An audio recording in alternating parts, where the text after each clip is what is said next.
Amalawi azanga, mwachisomo cha Mulungu lero tafikanso pa Christmas.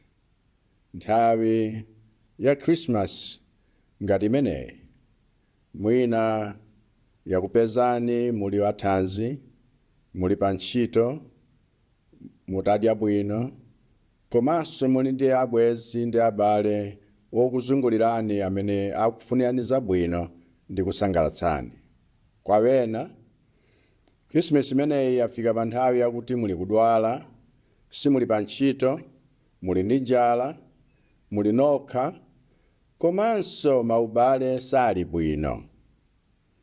Kuti Christmas yatipeza bwanji aliyense wa ife, zimasiyana kolingana ndi mmenenso tili anthu osiyanirana. Koma chifukwa chimene Christmas idapatsidwa kwa ife, chifukwa chimenecho chimodzimodzi kwa tonse.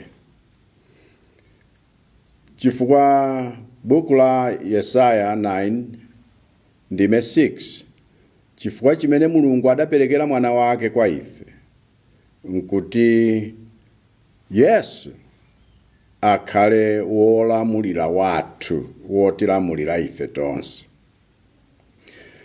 Mtati tumuonetsetse, mawu a Mulungu akuphunzitsa kuti maufumu ndi maulamuliro a dziko lapansi adzatha tsiku lina.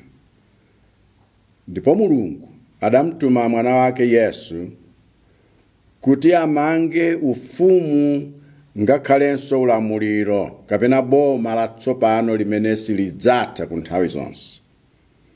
Ndiye ufumu umenewu ndi ufumu wa chilungamo, ufumu wa choonadi. Kolingana ndi Yesaya mneneri, munthu aliyense amene moyo wake tsopano waupereka pansi pa ulamuliro wa mwana wa Mulungu, ndiye kuti ali gawo la ufumu wosathawo ndi ulamuliro wosathawo. Ndiye funso langa kwa inu lakuti Christmas wafikayo, palibe kanthu kuti wakupezani muli athanzi kapena muli odwala, mwina muli nokha kapenanso muli ndi anzanu, muli nazo kapena mulibe, ndinu okondwa mwinanso sindinu okondwa, mwina mukudwala kumene m'malo mwakuti muone chipambano. M'malo moti funso likhale lakuti kodi Christmas ameneyo zikupezani nzimenezi, tisinthe funsolo tinene kuti kodi Yesu mwana wa Mulungu amene Mulungu adampatsa kwa ife, kumpereka kwa ife akhale wolamulira miyoyo yathu, kodi iyeyu aulamulira moyo wanu?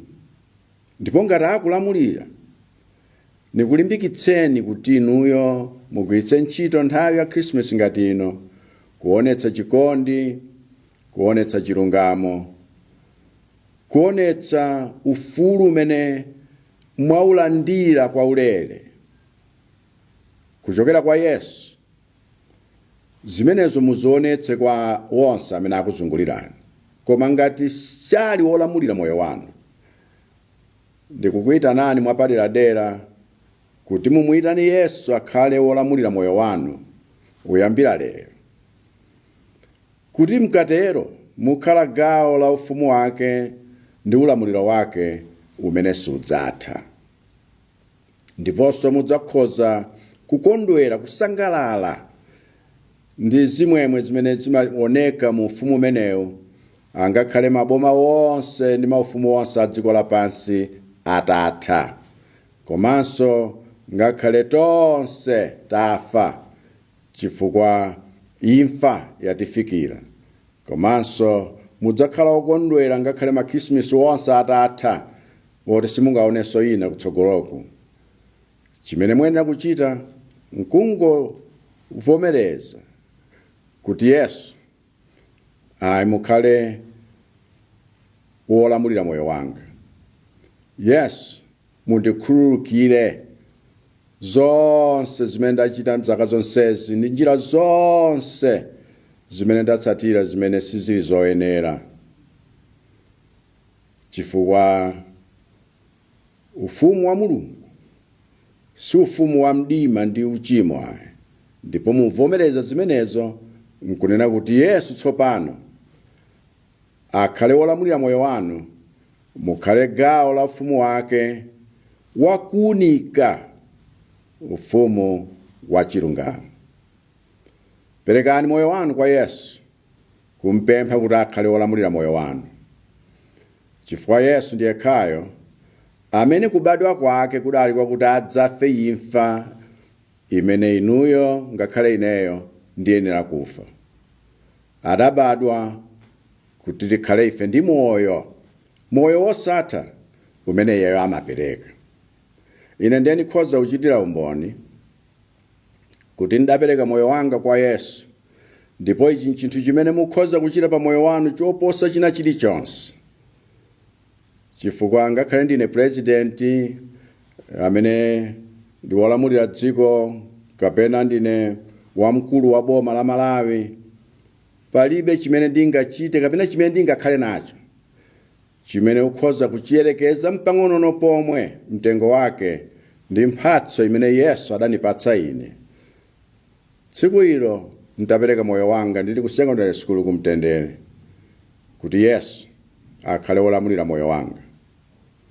Ndipo mphero langa lakuti nunso zisakusempheni, zisakuphonyeni mphatso ya mtundu umenewo isakupitirireni. Chifukwa ndikufunirani Christmas yopambana.